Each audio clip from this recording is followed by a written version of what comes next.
What is up, broomheads, aka Degrassi fans? Recently, I did a freeform video about my thoughts on season 13, and now I'm ready to talk about season 14. I didn't make an outline for this or anything. I'm just going to look at the list of episodes to jog my memory, and I'm just going to talk about whatever comes to mind. This is not encompassing all my thoughts on season 14. Of course, there is an endless amount of things to say, but I'm just going to touch on some. I don't feel as strongly here in season 14 as I did in season 13, and I think it's because 14 is just so absurd that I feel completely detached from it. You know, I'm not invested in it because none of it's real. None of it seems real. So let's dive in. Oh, great, Claire's still pregnant. That's annoying. But I gotta say, the drama was so ridiculous, it was kind of fun. I was going, oh, a lot, you know. That was cool, but Claire sucks. These episode descriptions aren't really helping me remember everything that was happening. I think Mr. Hollingsworth and his whole campaign and stuff, I feel like that was too much. Like, they put too much of that into the season. Like, I don't care. You know, the Hollingsworth parents are all up in this show, more than like any other parent. But you know what other parent annoys me? Maya's mom. Did I talk about that last time? She is horrible. She is so annoying. She's always meddling. She's always yelling. I even had a dream that she was yelling at me one night. It was so weird. Don't like Maya's mom. I would be totally scared of her. Becky in this season, I still really like her. But she's so lonely. Like, she doesn't have a crew. Like, where is Friendship Club? All she has is Imogen and then whatever boy she's weirdly interested in at the time. She feels really lonely and she just fizzles out, and that makes me sad. Like, she doesn't have a group. I don't know. It's weird to me because, like, here where I live, if you're not a Christian, then you're the isolated one. But her being the Christian, like, makes her the outcast, which is bizarre. And then we start Degrassi nudes. And they missed a great opportunity to call it Degrassi Girls Gone Wild. Just saying. But shout out to Degrassi Girls Gone Wild, by the way. Degrassi nudes, I don't know how I feel about all of it. Obviously, it's outlandish. And I think it went on for way too long. And I have so many questions. Okay, like, did Hunter not see Frankie's boobs? He had boobs up on his phone or computer or something, and then Frankie saw it, and it was kind of implied like those were Frankie's boobs, and Hunter was looking at them, perhaps unknowingly. Now, that is why Frankie quit Degrassi Nudes, am I right? Like, that's why she quit. But why doesn't she just say, my brothers might be on there? You know, she didn't even have to say, my brothers have been doing it. She could say, my brothers might be on there. Like, my brothers go to this school. I would rather not. You know? But then, I think, perhaps Hunter knew those were Frankie's boobs. Because later on, he says something about, I saw some really familiar birthmarks. And we're just never going to talk about this? We're never going to address this? I'm so confused. Degrassi Nudes was absurd. It was weird. I have a tangle in my hair. It's weird. It was a weird time. You know what? That was only like 6 years ago, and you can already see how much technology has changed in our like relationship with social media has changed. Like, things are just different. There's already, I know that's going to age cutely, but there's already this weird gap between then and now. Oh yeah, and then this is where Maya becomes obsessed with Miles. It's just really annoying. I was so mad about this, like, back when I first watched it, and people got mad at me because they were like, Maya has trauma, that's why, blah, blah, blah. I'm like, it's still annoying. Oh yeah, this is also the season where Eli calls Claire a whore. That would be the end. That would be the end of that for me.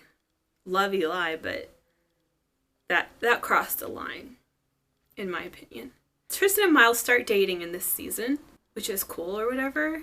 I don't really feel any type of way about it. I like that they're both, like, tall and skinny together. I don't know, I think that looks cute. The storyline with Becky not wanting to go visit Luke in jail. I really liked it. I liked that she just stays mad. Like, she holds her ground. She stays mad at him. She doesn't let guilt overtake her for playing a hand in getting him convicted. She just stays mad. And I think that's a really beautiful thing, because she doesn't even really have a relationship with Zoe. That's not what it's about. It's about her brother attacking a woman. And so she has, like, standards. I love that. And then when she finally goes to visit him in jail and he's basically like, I forgive you, Becky, and she loses her shit, I loved it. That whole, like, Eli, Drew, Claire mess, it was a lot to wrap my head around. It's exhausting. That went on for too long too. She loses a baby and then she has to still deliver it. I mean, that's really morbid. That's really morbid. I don't wish that on anybody. I hate Degrassi's names for social media. Hastygram, Face Range, and Oomph Chat. Like, Oomph Chat?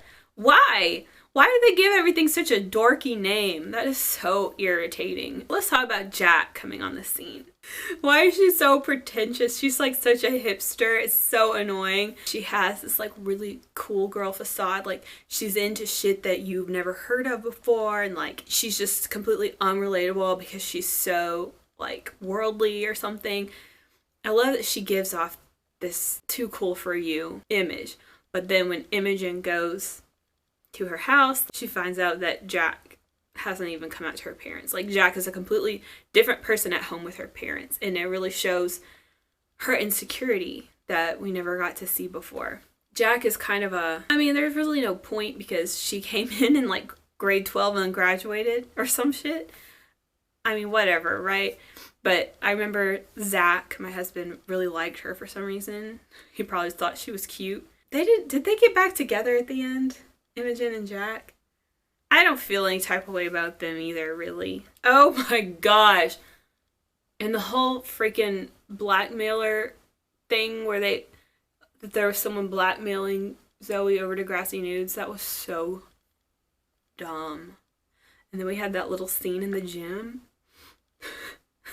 You know what I'm talking about, where the like masked killer lures Zoe in there. Zach was laughing his butt off because it was so stupid. I was embarrassed. Oh, can we go back to Jack for a second? She's like too cool for school. Like, oh, I don't believe in monogamy or whatever. But then when you go to her mom's house, she's like, it's nothing, Mom. Hee hee. She's not so tough. And like, did we even really get to touch on polyamory? I don't know if high schoolers really like do that. But we didn't actually get to see an example. We just heard people talking about it. And that's something that kind of frustrates me on Degrassi, is they'll maybe talk about something or mention something, but it's never demonstrated, it's never shown, it's never explored. I even thought it was weird, sorry, a little side note, when they talked about Katie Matlin having bulimia, but that was like back in the day. Like, why are we talking about it? Why aren't we demonstrating it? Why aren't we exploring it? I guess to a degree we're exploring the lasting impact it can have on a person, but I was like, why are we even talking about this for no reason? Okay, anyway, back to season 14. The whole arc of all of Allie's relationships are she's with a guy. The guy is like, oh my God, you're gonna leave me for school. And then they break up. That's always what happens. That's so, what? Why do you keep doing this? Let me just read. Okay, this is synopsis from I'll Be Missing You episode. Dallas fears that Allie's future plans do not include him. Yeah, welcome to the club of Allie's boyfriends. Again, I'll say it again. They didn't know what to do with these seniors. There's nothing happening. They have fizzled out. They went up the hill, they came down the hill, and now they're just like, pff. Oh my gosh. Remember when Miles like hit Dallas's car and then ran off, and then Maya lied to the police? I was like, what is this? It was, why is this even happening? And why is Miles always going off the rails? Like, why can't we just have a nice normal Miles? Why is it always one crisis after another? Still on Degrassi nudes.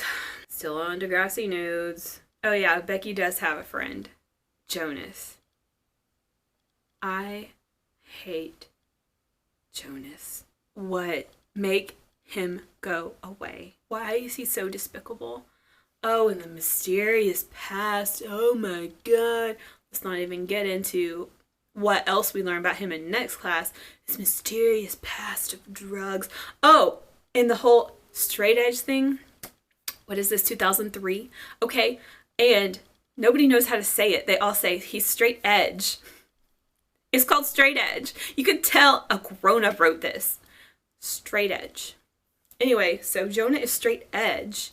But the reason why he's straight edge is because he had a very not straight edge past. Oh yeah, and he's a Christian. Whatever. He is very mean to be a Christian. But anyway, he and Becky become friends. Oh yeah, and I think they date, which is gross and weird. Poor Becky. And then she's suffering because she no longer wants to be abstinent, but Jonah does. This is a fantasy. Simpsons musical, whatever. Oh, and isn't this where, okay, Zig has to stop living with Maya because they can't stop doing it. Just kidding. They can't stop kissing. And then he has to go live with Vince and Tiny, who are involved in gang stuff. Oh, it's so absurd. That is so absurd. I can't tell if I like Vince, like, as a gangster. What do you think? Thoughts on Vince? I don't know. Sometimes I'm like, you're clearly a theater major. And then other times I'm like, I could see it. This kind of works. When Zig finally snitches, it was pretty interesting. But again, this isn't real life at this point. Zig and Maya have sex on Molly, and I'm not quite sure what the life lesson was there. Literally, like, all of these episode descriptions, anytime it mentions Claire, it'll be like, Claire is unsure of blah, blah, blah. Claire is unsure, blah, blah, blah, blah. Claire is still unsure of her future plans, blah, blah, blah. Like, boring. Oh my god. And then, Summer Girls. I could do a whole individual rant of the Summer Girls 4-part special. It's like the worst thing I've ever seen. It might even be worse than Degrassi Takes Manhattan. And one of the worst parts are Grace's pigtails. I need to talk about this. They're like this. They're like in front of the ear. I hate it. Who let that happen? Oh, and I didn't even get to talk about Arlene. You can tell she was the precursor for Yael, though. Okay, I've been talking way too long, and I'm losing my voice. We'll just wrap it up there. Tell me your thoughts on season 14. I know generally people aren't crazy about it, but, you know, it was watchable, and it's all part of the story, so I watch it. While we're here, I'm sure you've all seen that a new series has been announced for HBO coming in 2023, so it's a little overwhelming for me to think about or talk about or read the discourse on. There's a lot going on. But maybe I'll make a video about it in the future. I don't know. But feel free to put your thoughts below on the new Degrassi series on HBO. That's all for now, broomheads. Bye!